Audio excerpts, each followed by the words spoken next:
Hello guys, we are back with our next lecture. In this lecture, let us go through the next question. So this question belongs to GATE CSE 2008. The question is the use of multiple register windows with overlap causes a reduction in the number of memory accesses for. Okay, so the use of multiple register windows. Okay, so if our system is having multiple registers, so what are the advantages they are asking? So option A says that it is going to help in function locals and parameters. Option B says that register saves and restores. Similarly, option 3 says that instruction fetches and decodes could be done easily. Okay. Okay, so if you recall, what is the major advantage of register, guys? So if I am using a register, it is ultra fast, right? Yes, so the data could be collected from it and it can be stored ultra fastly, right? So that is the major advantage. So if my system is previously having, let us take a small example, is having 64 registers previously, and now I upgraded them to 128 registers. So indirectly, when I use a program, so we previously assume that I am doing my major project and I am using 64 variables exactly.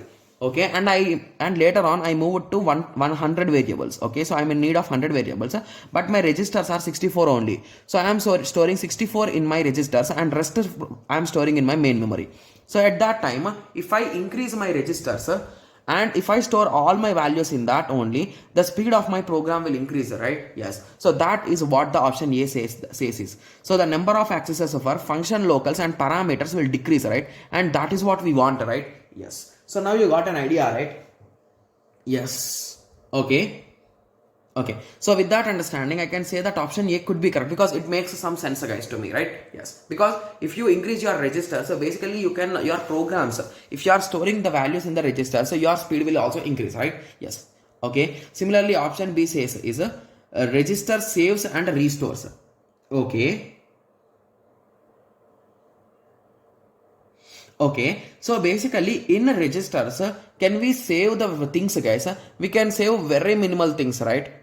Yes. So if you recall, in registers, the size of the register will be really low and you can store only a bit or a number or something.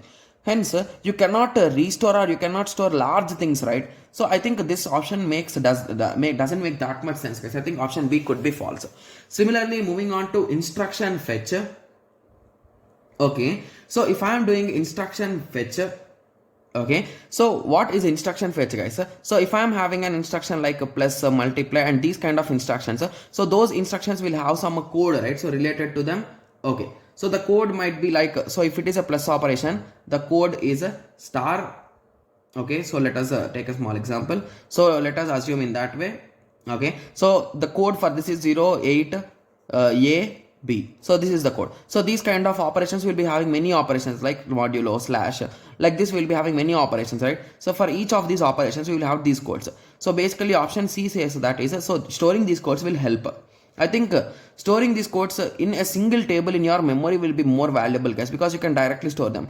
And if you waste your registers in storing these values, indirectly you cannot store your temporary variables whichever you are in search, right? So hence this option will also be wrong. So at the end, only the option A seems to be making more sense, right? Yes.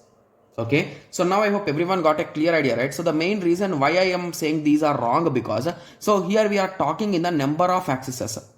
So if I talk with respect to the numbers stored, so by storing them it becomes faster and the number of accesses will reduce. Whereas if you are storing some storing points and these kind of codes, previously only they are stored in some advanced storages. So already they are faster and they take very less memory accesses. So hence there is no need to store them, guys. So that is the logic here. So now you got an idea, right? Yes. So I hope everyone got a clear idea with respect to this question. So in the next lecture, let us continue with the next question. Thank you. Thanks for watching. Like, share and subscribe for more awesome videos like this. Thank you.